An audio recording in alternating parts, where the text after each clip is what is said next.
तकरार ड्रामे जी दोस्तों नेक्स्ट एपिसोड में तव्हां ॾिसंदो ज़रीना बेगम मूसा खे बचाइण जी कोशिशि कंदी। इहो छो भला तव्हां बि परेशान हूंदव त ज़रीना बेगम नवाब खान जी घरवारी मूसा खे छो बचाइण जी कोशिशि कंदी, इहो तव्हांखे तफ़सील सां असां ॿुधायूं था इन वीडियो में। दोस्तों ॻाल्हि हीअं आहे त जीअं नवाब खान ॾिसंदो तव्हां ॾिठो पोइ किस्त में त उते नैना न हूंदी आहे ऐं नवाब खान इहो सम्झंदो त नैना खे मूसा कढी वियो आहे ऐं लीमो गवाही ॾींदो। मां अखियुनि सां ॾिठो मूसा नैना खे वठी वियो ऐं उन सां गॾु सिजावल हुयो वग़ैरह वग़ैरह। ऐं पोइ नवाब खान खे जेको आहे ज़रीना चवंदी न इहो लीमो कूड़ थो हणे, लीमा जी छो त लीमे जी धीउ आहे नैना, इन जे करे मूसा ते कूड़ थो हणे।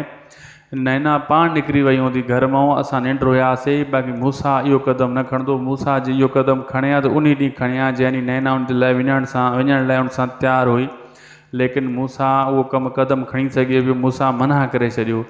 ऐं ज़रीना बेगम इहो इन जे करे थी त मूसा भली अगरि मूसा खणी वियो आहे जहिड़ो बि खणी वियो आहे, लेकिन त मोटे जीअं नैना न मोटे। अगरि मूसा जो चवंदुमि मां वाक़ई मूसा खणी वियो आहे त हे नवाब खान ॿ ॾींहं जे अंदरि मूसा खे पकिड़े नैना खे वरी वापसि वठी ईंदो ऐं नैना हिते न अचे। ऐं ज़रीना बेगम जे दिमाग़ में इहा ॻाल्हि आहे त जीअं नैना गुम थिए, मतिलबु नैना न अचे, नैना वरी मोटी आहे त मुंहिंजी इज़त ख़तमु थी वेंदी, इन जे करे उनखे इहो भाव आहे, तॾहिं हू दिफ़ा करे रही आहे मूसा जो। थी सघे थो जेको आहे ज़रीना बेगम जी ज़ुबान ते मतां नवाब खान एतबार बि करे वञे, ज़रीना सही चए थी, छो त अखियुनि सां कंहिं ॾिठो न आहे त मूसा इहो कमु करे हो या सिजावल। लेकिन लीमे जे चवण ते नवाब खान बि माना परेशान आहे। त हाणे नवाब खान मथे में चकर हूंदा त असुलु ॻाल्हि कहिड़ी आहे, ऐं कोई इन ते एतबार बि ॻाल्हि ते न करे रहियो आहे। ऐं मीर बि उते न हुयो, मीर बि न ॾिठो, ऐं मीर जे मथां पूरो शक आहे, ऐं मीर जे मथां पकी रहियो आहे लीमो।